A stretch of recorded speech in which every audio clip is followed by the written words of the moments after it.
maybe we'll. We got somebody right between you. Okay. Right, yes, Senator's right between you. Hey, good to see you. Thank you. Okay, good. Hey, I'm so glad to see you. Hello, everybody. Hi there. Hello, Mr. Trump. Chair, please. Mr. President, some more. Congressman Chuck Edwards, I represent this district. Derek's okay? Welcome.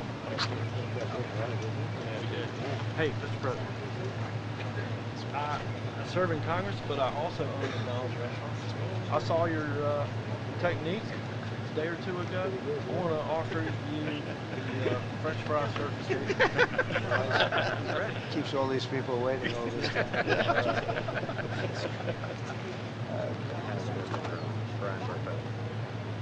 Mr. President, Tim.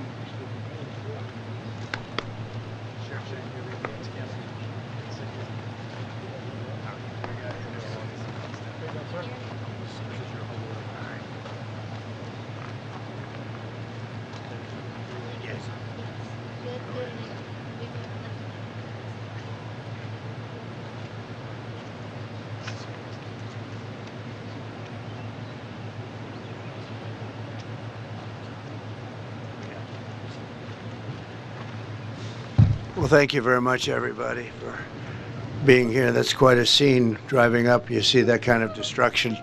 Actually incredible. To see that is incredible. It's the power of nature. Nothing you can do about it, but you got to get a little bit better crew in to do a better job than has been done by the White House. It's been not good. Not good.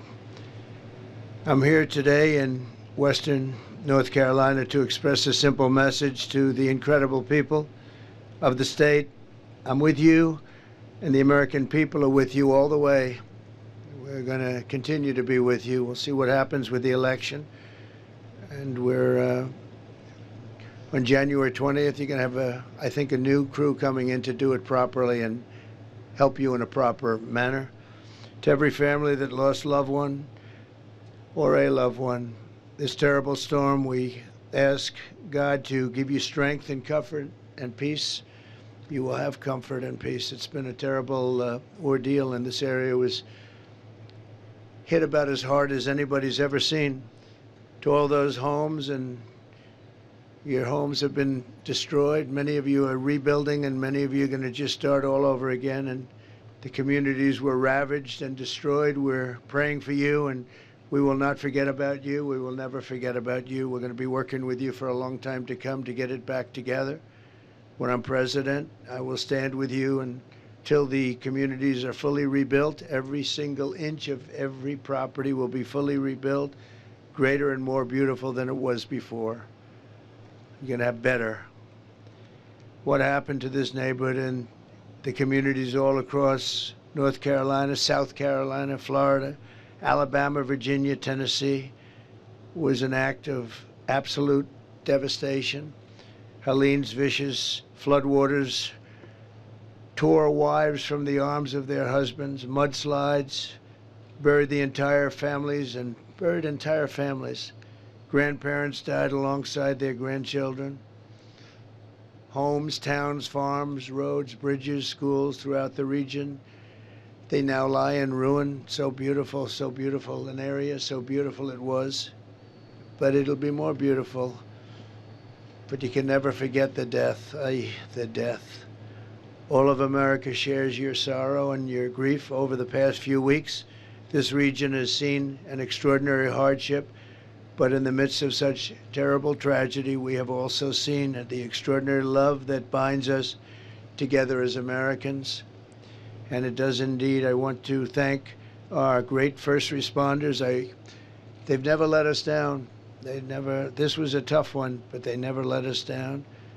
And the emergency personnel who leapt into action with such great heroism, including the incredible firefighter and his nephew who lost their lives trying to save their neighbors.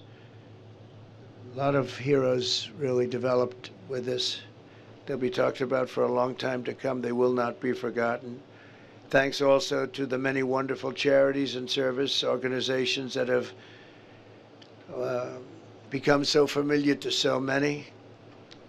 The burden of the response has been incredible. In the wake of this horrible storm, many Americans in this region felt helpless and abandoned and left behind by their government. And yet in North Carolina's hour of desperation, the American people answered the call, much more so than your federal government, unfortunately. Citizens poured into western North Carolina from all over the country, bringing food, water, fuel, medical aid, even helicopters, and their own rescue standards started, and they started at a very high level, credible, what they've done. Having no experience, they learned very quickly, but they've helped so much.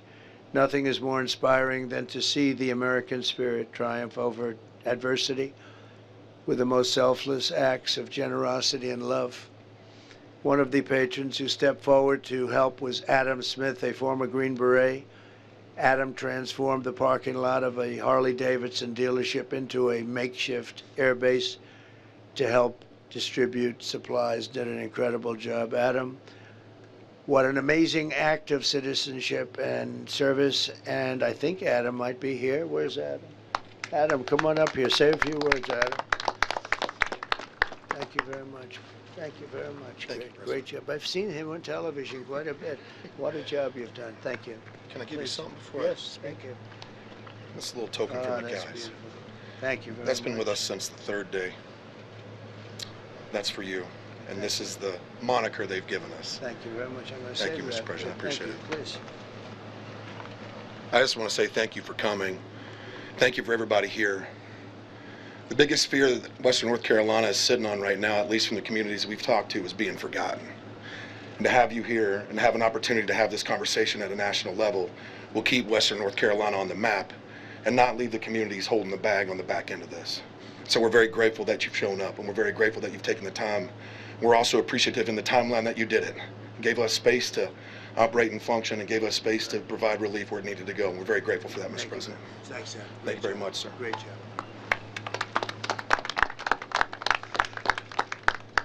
Thank you very much.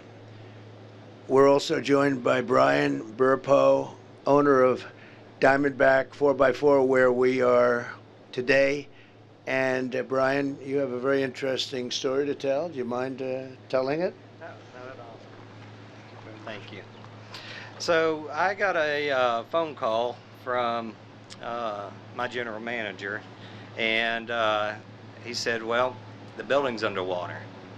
And I couldn't believe it because the river is so far away from us, and I thought he was just playing a joke or whatever else. But we finally made our way to the building, and I couldn't believe what I saw when I got off the Swannanoa exit. We lost bridges, we've lost businesses, we lost homes, we've lost people. The devastation here is just not anything I would have ever imagined. So I thank all of the first responders, all of the nonprofit organizations that have come to our aid to help with the machinery and the people, the hands, the boots on deck. I just, it's amazing. I am overwhelmed by generosity. And even with everything that's going on in our country today, for the past 3 weeks, that was put to the side. And everybody joined together and lent a hand. Some people couldn't be here, so they sent their contributions with somebody else, and they indirectly helped. That we need those people still.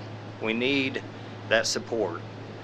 We're good on water, though. We got plenty of water, so we're good on water. But we have pallets of water laying around if anybody needs water. But we are very humbled and honored that that you guys keep us in your minds and in your prayers. We're going to need that for quite some time. So, as there are still families that are displaced from each other, pray for peace for those folks, some peace of mind. Mr. President, I can't thank you enough for coming out. I've had in the back of my mind, I even made a comment to somebody. Trump would just show up. Trump would just show up. We need it. We need that shot of hope in the arm. We need that, we need to know we're going to be okay and not forgotten. You won't be. Thank you. You won't be. Thank Get it you. done. Get it done together. Thank you very much. Great job. And Mike Stewart, the owner of Pineview Buildings, is here. Mike? Mike, please. Thank you. Good job. Yeah, we had a business right across the street, like with the Swannanoa River flowing on the backside of it, and we lost everything. We had 70 plus buildings. We drove here 2 days later, and there wasn't one building that was ours, but there were houses and trailers and tankers and all sorts of things that were strewn across our property. And we lost a business, but there are a lot of people who lost everything, including loved ones. And I believe that you can serve as a great inspiration to this community right now. And the reason being is, I think God's given you an indomitable spirit. And no matter what gets thrown at you, you find a way to press through. And I think that'll serve as an inspiration to this community to press on and move forward. I can't think of anything I'd rather have than a warrior leading our country, a warrior who, with the help of God and with faith and prayer, will lead this community, these communities, and this country to greatness.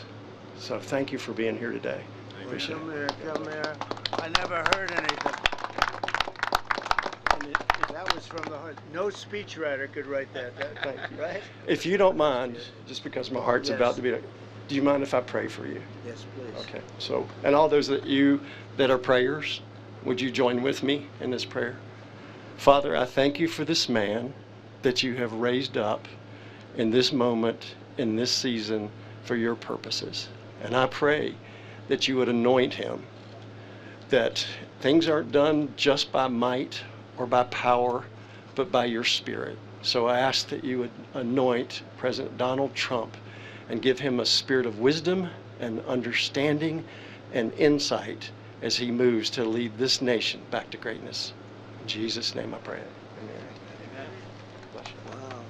Bless you. Wow, that's something you don't hear that often. It's incredible. And I appreciate that from both and from everybody. That's really nice. I would like to thank some of the people that have come. Senator Ted Budd, who's been so fantastic, a great senator, and become a very popular senator, highly respected in Washington, D.C. And he's here, and I'd like him just to say a couple of words. Ted, if you don't mind, please come on up.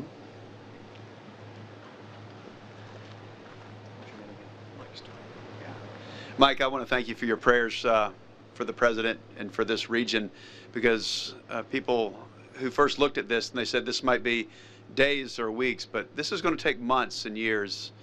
And Mr. President, I'm grateful for you coming here, and I want you all to know, as the president and I spoke with his team, he was like, when can we come to North Carolina? I said, soon, Mr. President, but there's a lot of work to be done, and nobody understands that like a builder, how to build, or in this case, how to rebuild something. So, Mr. President, I appreciate you coming here, your heart for the people, your love for them, and it's going to take a lot of work for Western North Carolina, and I don't think anybody that's running for office understands it as well as you do. So thank you for coming, for your understanding, for your love for this country, and we look forward to making what's a great area greater once again. God bless you. Thank you. Thank you. Great job. Interestingly, I came actually right after the storm. I'd like you to know that. And I came to North Carolina, but this was so rough, so bad, we couldn't come in. I didn't want to come in, actually, because I wanted you to do what you had to do. I didn't want to be in anybody's way. But we were in North Carolina immediately right after the storm, first one. And I said, you got to let them just work for a little while. And believe it or not, a lot of progress has been made. You look at how it is, hard to believe, but a lot of progress has been made. So it was an honor to be here very early. Thank you very much.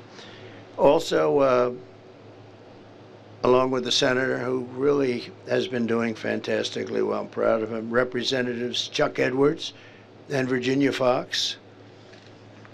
Okay, where's Chuck? Please. Oh, yeah. Well, thank you, Mr. President. Thanks so much for taking the time to come to Western North Carolina. We've seen other folks do a flyover. It is so heartening to see you here with some dust on your shoes, actually seeing what's taking place. It means so much to the folks here whose lives have been turned upside down, whose homes have been destroyed, whose lost loved ones, whose businesses have been destroyed. We're so incredibly honored that you're going to help keep the emphasis on us rebuilding this beautiful community. For those of you who did not get to see it, I offered, because I also own McDonald's restaurants. I know that you perfected your skills behind the counter a day or so ago, and it was my honor to present President Trump with the French fry certification pin. So thank you so much for being here. Thank you very much. God bless you. That's really nice. All right. Thank you very Thank much. you. Good job. Well, thank you very much. Tim Moore is here, your very special House Speaker, and he's been a great friend of mine for a long time. And thank you very much for where are you, Tim? Thank you, Mr. President. Come on, say a couple of words. Thank here. you. Well, I'll just say, as the Speaker of the State House, I've not gotten a single call from the White House, but this man and his team have been in touch with us from day one. And Mr. President, I appreciate that, and looking forward to seeing you back in the White House. Thank you, sir. Appreciate you. Great job. And Shane Hilliard, your wonderful sheriff. Appreciate it, huh? Great job. You've been busy, I guess, a little bit, huh? A little bit busier than you're supposed to be. Thank you, Sheriff. And a friend of ours, Linda McMahon, who's been incredible. She was in charge of the small business group in Washington, and it was actually a big business, and she did incredibly. They told me the other day you were the best there ever was at that, and we appreciate it very much. Great job. Thank you very much, Linda. I also want to thank everyone who supported the GoFundMe. We set it up right after the storm left, almost immediately, and I authorized a lot of people to help, and those affected by Hurricane Helene were badly affected, and nothing can really really make amends for what happened, especially when it came to the death. The property you're going to end up having bigger and better and nicer and everything, but the death was horrendous. And to date, we raised $8 million, of which $7 million has been distributed to the various charities that are helping you, and the rest is going to go. And if you people have some recommendations, I'd like to have them. We helped Franklin Graham. He's done such a great job. And some of the others that have done a great job. And if you have recommendations, I'd like to have them, because we have more coming and we have more already in the till. So we raised $8 million, which is great. That's contributions from a lot of great people, okay? But give us those recommendations if you would. I'd like to take them and do it the way you'd like to do, right? Thank you very much. We've distributed these funds directly to the organizations already. And there's going to be a lot of additional funds coming, I believe. Today, I'm promising the people of this state that when I'm president, if I'm president, I feel better saying that, because you never want to take something like that for granted. I feel actually a little bit better. They always say, oh, please, please, don't say that, sir. Say when. We have to vote, and they have to get out and vote. And we can't have 4 more years of what we've just had. That I can tell you. But I will support and totally complete the rebuilding of every region and town and city that was devastated by the hurricane, and I will slash through every bureaucratic barrier that you're having already and having problems with right now, I understand pretty badly, to help you get back on your feet. And I will personally recruit businesses from all over the world to help restore the prosperity to the region. They'll be moving in. There are going to be a lot of businesses are going to be moving back to our country through the proper use of taxation, incentives, and tariffs, one of the most beautiful words that nobody understands, or very few people understand. He understands it.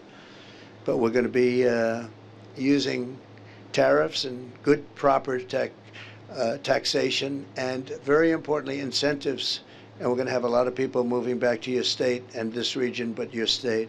They're going to be very interested in North Carolina. We'll stop throwing our money overseas, and we're going to let our country benefit. We're going to put America first. It's time we put America first. We've been helping countries for 50 years.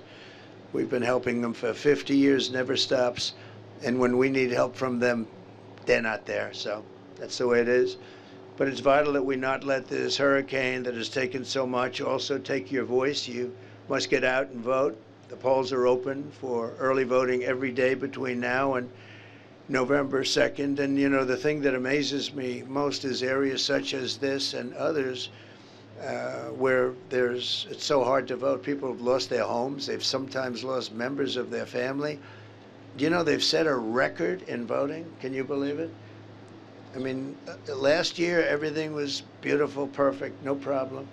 They beat last year. They beat every record, and presidential records too. Your voting records have all been beaten. And people, I don't know, I don't even know where they're living. Their house is gone, and they were standing in line ready to vote. So you have amazing people here, Michael, really amazing. One of them is Michael Whatley. He was the head of your Republican Party. He was so good and did such a great job. We won the state twice, but he did such a great job. I said, that's the guy I want, because he was very much into stopping the steal. We don't want the steal. We want a fair election, an honest election. And you got it here. He actually hired 603 lawyers. Can you imagine that? And I said, who's that guy? That's the guy I want. And now he heads the whole party, the whole shebang. And now I can blame him if something happens. And I'll say, well, I made a mistake. I'll send him back. But I don't think that's going to happen based on what we're hearing from early returns, which are really phenomenal. The early returns are phenomenal. If you had to relocate because of the storm, you do not have to return to your home county. You can request a ballot for your temporary housing location, but you need to make sure you do it today. Today's your last day. So get out and get that done and vote. But so far you've really been, I don't have to talk to anybody, you're literally setting records with this kind of devastation. I think it's an amazing tribute. That's an amazing tribute that something like that could happen. So to everyone here in North Carolina, we love you. Together we'll pull it through. We bless you, and God bless you, and God bless America. We're gonna make our nation stronger and better, more beautiful, and a more joyful, to use a phrase from somebody else that doesn't really believe it. But we're going to make it a more joyful place. We're going to do things that nobody thought were possible. We're going to have our country back. We're going to grab our country. We're going to take it back. We're a nation in decline. We're not going to be a nation in decline for much longer, that I can tell you. And we're going to make America great again. Very simple. It's a very simple slogan. It's the greatest movement in the history of our country. We're going to make America great again. I'd like to ask, if I might, Michael Whatley to come up and say a few words. He's been working about 29 hours a day, I would say, on average, right? He's been working very hard. And please come up and say a few words, Mike. Thank you, Mr. President. You know, as a son of Western North Carolina, I was in Watauga County with Samaritan's Purse recently and got a chance to see the devastation that all of these communities have hit. I think it is tremendously important that you are here. I think that you and your focus on making sure that Western North Carolina is not going to be forgotten is absolutely critical. I am so thankful for the thousands upon thousands of volunteers that have come into Western North Carolina to help these families, to help every family here in Western North Carolina.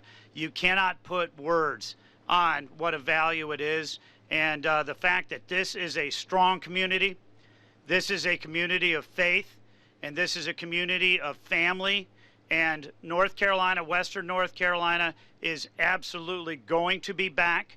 They are going to be stronger than ever, and with your leadership, we will make sure that this part of the state, that this part of the country is never forgotten and will be back again. Thank you, Mr. President. Thank you.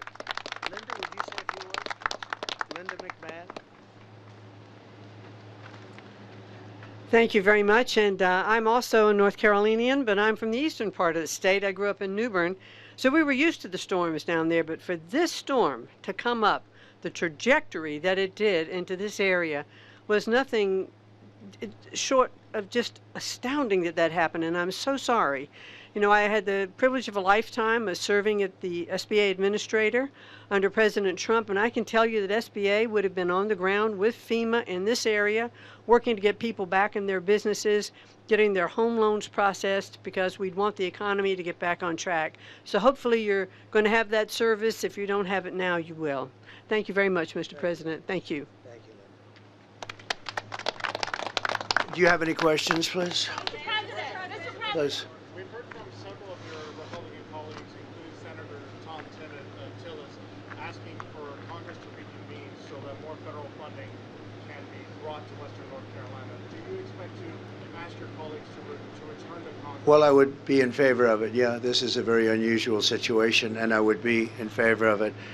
Now, you know, in theory, they're supposed to have it, but they spent a lot of money on bringing illegal migrants, people that came into our country illegally, and taking them in, and all of the money they've spent, numbers that nobody can even believe. So they don't have any money for the people that live here. They got hit by one of the worst storms, possibly the worst storm ever, but one of the worst storms in the history of our country. And it's a shame, because they should have the money. They spent money that I don't believe they're supposed to be spending for that, as you know. So I think it's a disgrace what happened with FEMA, what's happened with their rescue effort. Their rescue effort was almost non-existent. And by the way, I want to thank a man who was really incredible. When I came here, close to here, but not, I couldn't come here because it was not the appropriate thing, as I told you. But I got to know a couple of people from North Carolina, officials that were terrific, doing a very good job, very much involved. And they said, do you know Elon Musk? I said, I happen to know the gentleman. What's your problem? Do you think you could get Starlink? I said, what is Starlink? Explain to me. That was communication. Because as you know, your communication, I see the poles all ripped down all over. You had almost no communication here. And I said, so what do you need? He said, we need Starlink and we can't get it. There's nobody that knows anything about how to get it. So I called Elon, and literally, actually, strange, before I hung up, they called that man that I spoke to. I said, Elon, I just asked you, and we're still on the phone. How'd you do that? So he did. I don't think he wanted to tell me, but it was pretty amazing. And he got it here really in record time. There was some delays that shouldn't have happened on behalf of the federal government, but that was straightened out. But he had Starlink here, and your communications went from non-existent to probably almost better than what it was before. And so I want to thank Elon Musk for having done a great job. He took care of a very important need. Probably saved, Ted, probably saved a lot of lives, because this was really an emergency, and you had it here like almost instantly. It's very hard to get too. It's been pretty popular and very hard to get. Thank you.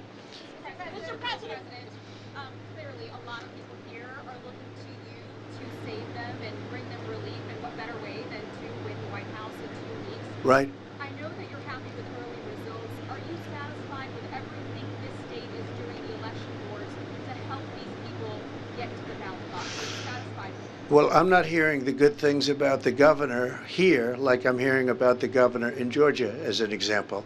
I'm hearing the governor in Georgia has done a very good job, and I don't really know the governor here, but I'm not hearing that he's done a very good job. So that's the only thing I can say. And certainly you have all heard the same stories that we all hear, that FEMA has done a very poor job. Our FEMA, when we had a problem, we did record rescues, and what the job that FEMA did under the Trump administration was really incredible. But they had spent, in all fairness to FEMA, they had spent hundreds of millions of dollars doing other things that I don't think bear any relationship to this money. They were not supposed to be spending the money on taking in illegal migrants, maybe so they could vote in the election, because that's a lot of people are saying that's why they're doing it. I don't know. I hope that's not why they're doing it. So they really didn't have any money. They don't have very much money. And now they're saying, can we have a special vote? Let's have a special session. I'm in favor of that, but somebody has to get back to why did they spend hundreds of millions of dollars on something that they were not supposed to be spending it on. Okay? Are you worried that some people here won't be able to vote? Look, voting is the least of it right now. They got to vote. They want to vote because it's very important, but they have to survive. That's why I can't believe the early voting. I mean, the early voting is records. I can't, you know, when they told me that, I was shocked. I got a call from Michael Watley. He said, "Sir, you're not going to believe this, but they're setting records in North Carolina voting." And it's just that they're great people. I mean, they lost their house and they're standing outside voting. So obviously we want them to vote, but we want them to live and survive and be happy and healthy, because this is really a tragedy. It's really something. Yeah. Is there any, and to that point, is there any concern or specific reasoning that you have to believe at this point in time, 3 weeks in, that the results of the election in North Carolina will not be credible or legitimate because of the storms after? No, I think in a way it's the opposite. I mean, we're so impressed, and I think they have a pretty good system here. And Michael Watley was responsible to a certain extent, and the new people that took Michael's place, I think, I have not heard any complaints about that. I mean, the amazing thing is they've come from, nobody even knows. Everybody knows them, and it was like they have no home. They stayed in the woods. And I heard cases where they're staying in the woods because they wanted to vote, and then they voted, and then they went wherever they went, and they're going to come back hopefully and rebuild, and hopefully I'll be the one that helps them rebuild, and we'll help them. But no, these are incredible people. Incredible spirit and heart. Very few people, I mean, who would do that? It's a great state, really great state. I don't know if it helped. I don't even like to think about it that. I mean, it's a tragedy. It's a tragedy. But the fact that they'd come out and vote in record numbers is pretty amazing to me. Mr. President. Yes. If you could speak directly to those voters who lost everything and then went to the polls and voted, what would you say to them? Well, the first thing I'd say is, we love you, because that's really something special, really. For them to do that, I was surprised. I figured we'd have 50%, 30% of the vote. We had record votes compared to the last elections, last presidential elections even. But compared to any election, and you know, you're reporting on it also. I think you were probably surprised like I was. But I would just say you're special people. These are special people. These are people with heart. These are people that love your state. They love our country. Very special people. I would have been, I mean, honestly, I would have been happy if we had 50%. How can it be possible? And these tend to be Trump areas. I mean, not to get too political, but they tend to be very Trump areas. And that the people would come out like that, I think it's a great sign. It's a great sign. Devastation compared to what you've seen previously? Well, I've seen some pretty bad devastation. I've seen the tornado devastations, and they're pretty incredible. This is much more spread out, but you would see a line like it was cut by a razor blade of a tornado that went through an area, and it was literally a foot left, it was perfect, and a foot right, it was down to dirt, big trees ripped out and thrown, you know, miles away, the power of the tornado. So I've seen that, but that was a much narrower thing, but you certainly didn't want to be in the way of it. I've seen trailer parks where they were there and very nice, and they were literally, there wasn't a thing left. The pipes were ripped out of the ground. So I've seen some pretty bad ones. I've seen some really bad ones, yeah. Mr. President, what is your message on deciding about the devastation that you've seen here? 1 second, please. The devastation that you've seen here and that we've seen in Florida, does it incline you in any way towards drastic acts of climate change? Well, climate change, you know, we want, as I say, we want crystal clear, beautiful water, and we want clean air. And we had that during the Trump administration, but we also had the best job numbers in the history of our country.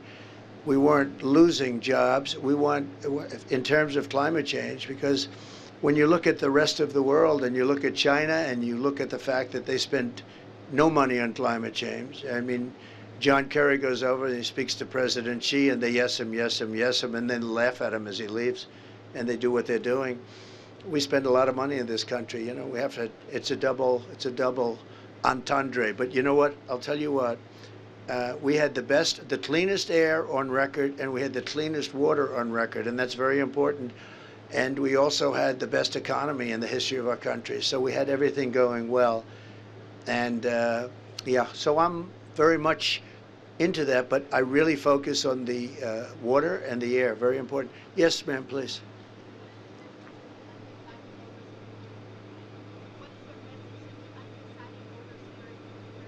Independent voters? Oh, undecided? Well, it's hard to believe you have undecided voters. I do hear about them, but you possibly do. But I think, look, if you believe in what's happening with the polls, if you believe in what's happened, they have a new phenomenon now, we'll call them the betting polls. I don't know if people are gambling on them. I can't imagine that's a proper thing to do, but perhaps they are. But one of them just came out, I guess the big one, we're 63 to 33, something like that. That's a pretty big margin. I don't know if they know what they're doing. I have no idea who they are, but it's a very big poll. They quote it all the time on television.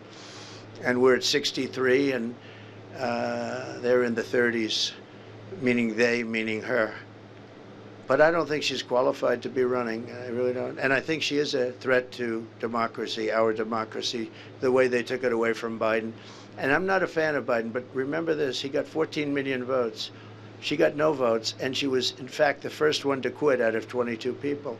And she's running. So, you know, you would call that probably a threat to democracy. But we seem to be doing very well in the polls. Thank you. Yeah, please. Yes. Well, I've gone 52 days without a day off, which all of these people would respect, but they do it the same because they're just like, we're called workers, right? We're workers.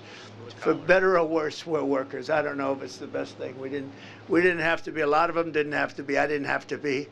I could have been on a beautiful beach, but I'd much rather be right here with you because we're going to turn the country around. Beyond the area, we're going to turn the whole country around. Look, my message is that I've been going full blast. Yesterday, you saw that. We had early in the morning till late in the evening, we left the football game. We went to a McDonald's yesterday. That was quite a stop. That was quite a stop, though. We had thousands and thousands.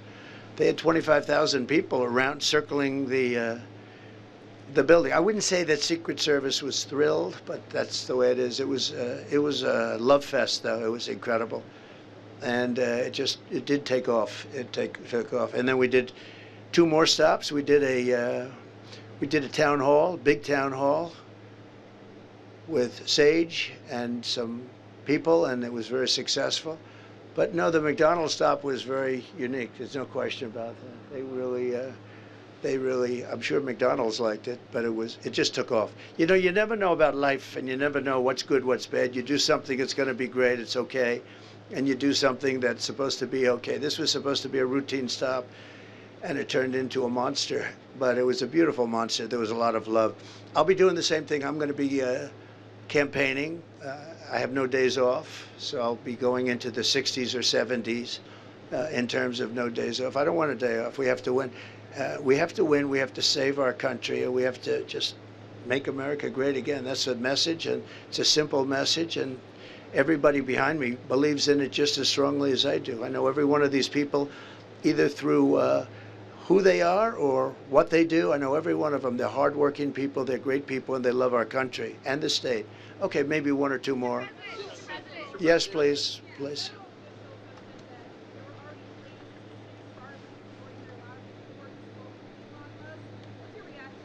I can't hear you. You have to speak louder. Okay, yeah. Federal officials have said that there were already plans to send Starlink before you spoke with Elon Musk. There were already plans to get Starlink. Well, they didn't get it because all I know is a top official who was working, who happens to be a Republican, was very concerned that they didn't have any communication and they weren't able to get Starlink. And I called Elon, who endorsed me, who gave me one of the most beautiful endorsements of anybody, frankly.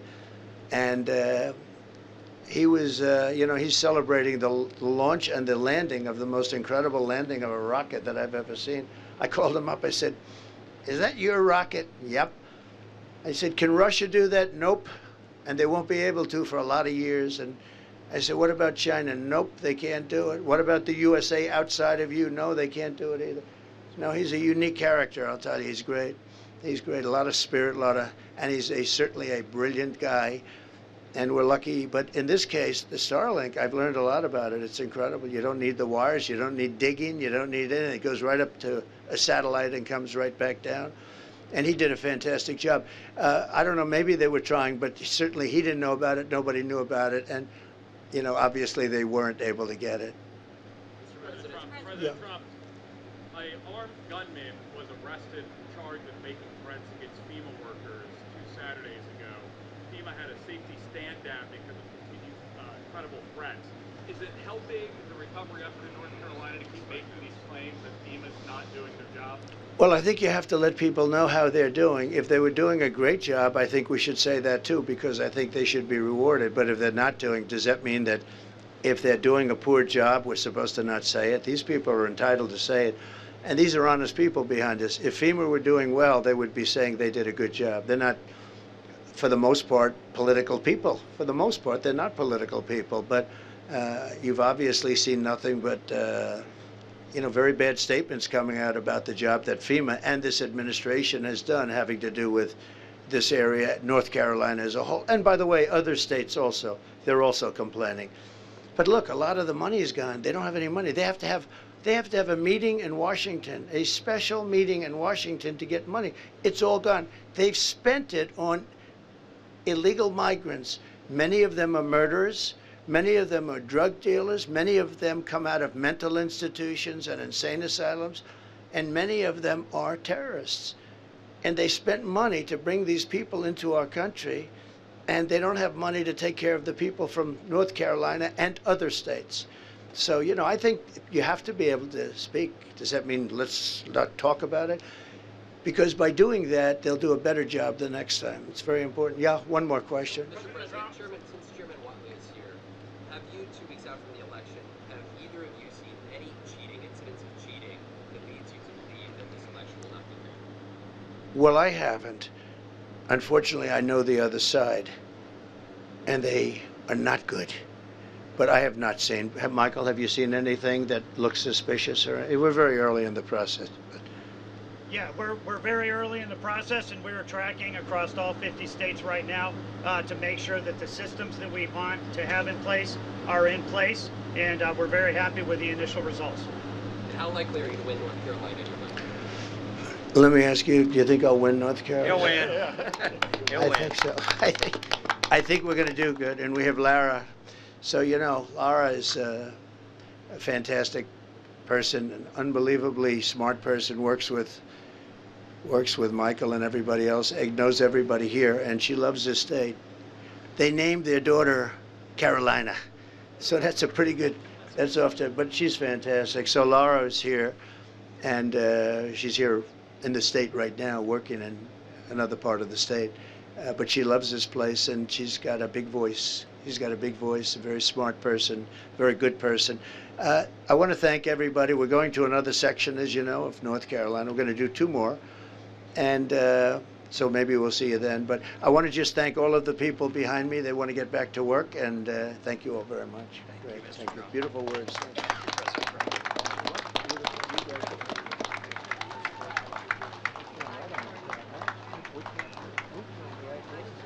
No, absolutely not. But he means it from the heart. That's even better. We need him as a small businessman here. He's great. Thank you. Come here again. Thank you. Thank you, everybody. Thanks again, Mr. President. Thanks, Jim. Good job. Thanks, sir. Thanks, you. Thanks. Keep doing that television. Yes, He looks good on television. He looks like the real deal, right? Big guy. We do what we can. Thank you. Thank you very much. Thank you, Mr. President. These are the 2 state senators that represent this area. So, thank you for being here. Thanks a lot. Thank you, Michael. Thank you.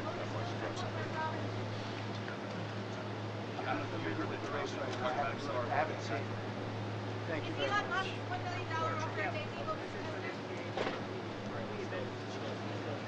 Yeah. How great is it? All right. Right across the street. Yeah.